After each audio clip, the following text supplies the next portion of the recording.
ফুরাইয়া দেখো, পাইলেও পাইতে পারো কিছু সোনা। চলো আজকে কি রান্না করব, আজকের ব্লগটা ছটাছট শুরু করে দিচ্ছি। আজকের ব্লগটা দেখে নাও কি কি আমি দেখো এখানে দুখানা কড়াই বসিয়েছি, এই একটা কড়াই বসিয়েছি, এই একটা কড়াই বসিয়েছি, কারণ আজকে অনেক দেরি হয়ে গেছে। তো এই কড়াইটাই আমি দিয়ে দিচ্ছি এখন চুনো মাছ ভাজবো। কি রান্না করছি সেটা বলা যাবে না, দেখতে হবে।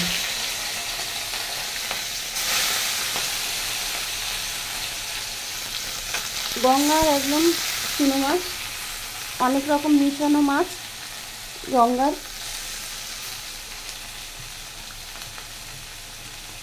খয়রা আছে, তারপরে ছোটো ছোটো তোমার মোরলা মাছ, তারপরে ছোটো ছোটো চিংড়ি মাছ, তারপরে হচ্ছে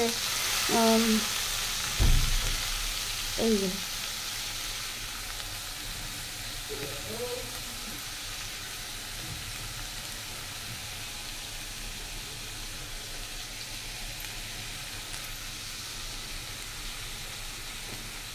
তারপরে কি আছে, তারপরে হচ্ছে তোমার কি বলে, দাঁড়াও কি বলে, ও পার্শে মাছ আছে, ছোটো পার্শে। এবার আমি দিয়ে দিলাম গ্যাসটা জোরে। আমার খুন্তিটা কোথায় সেটা দেখতে হবে। আচ্ছা চলো,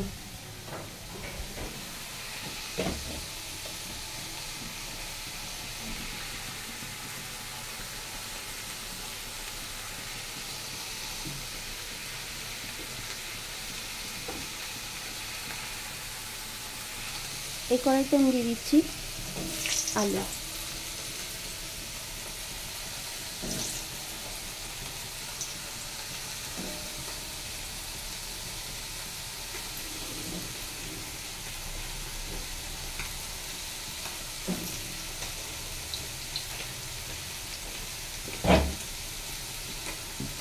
আমার কাজের কোনো শেষ নেই, 1 লাখ 2 লাখ 3 লাখ অনেক কাজ।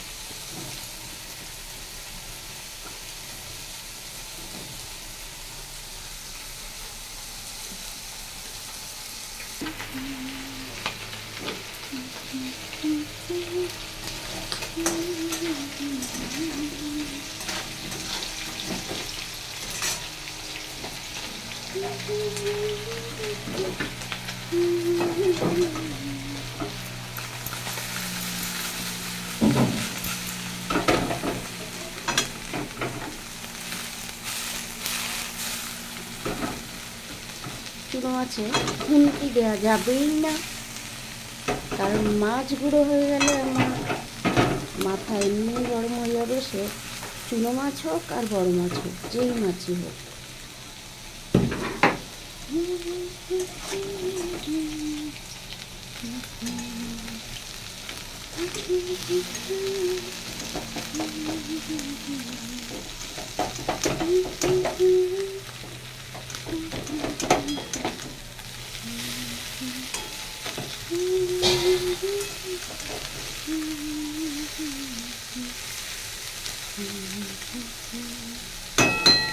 দেখতে পারলে আমার মাছগুলো কিন্তু এত নরম মাছ, কাচকি মাছ আছে। কাচকি মাছ সবাই জানো যে খুব নরম হয়, কিন্তু দেখো আমার মাছ ভাঙিনি একটাও। মাছগুলো কিন্তু আমি ভাঙতে দিইনি। এই হচ্ছে পট। আচ্ছা এর মধ্যে একটু নুন দিতে হবে আমার।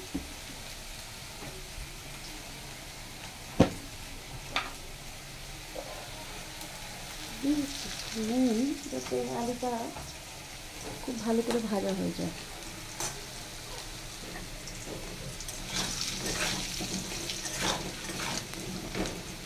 হরে কৃষ্ণ কৃষ্ণ কৃষ্ণ হরে হরে।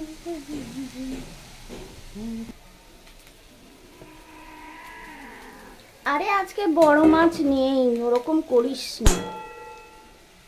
পেছনে বিড়ালটা কিরকম গজরাচ্ছে। আজকে বড় মাছ নেই তো কী দেবো। আলু ভাজা হয়ে গেছে, তুলে নিচ্ছি। আরে কপাল, হাতা লাগবে, হাতা হাতা হাতা হাতা হাতা।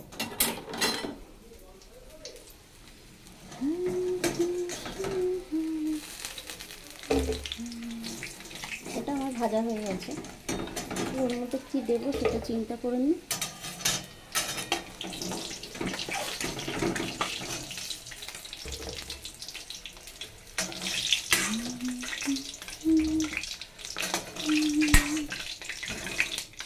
কিন্তু সানফ্লাওয়ার তেলটা খাই, সরষের তেলও খাই।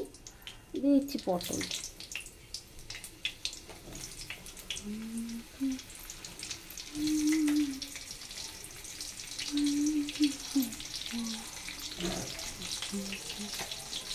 আমি অনেক পটলের বীজ ফেলে দিয়েছি।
পটলগুলো ভাজা হোক ততক্ষণ।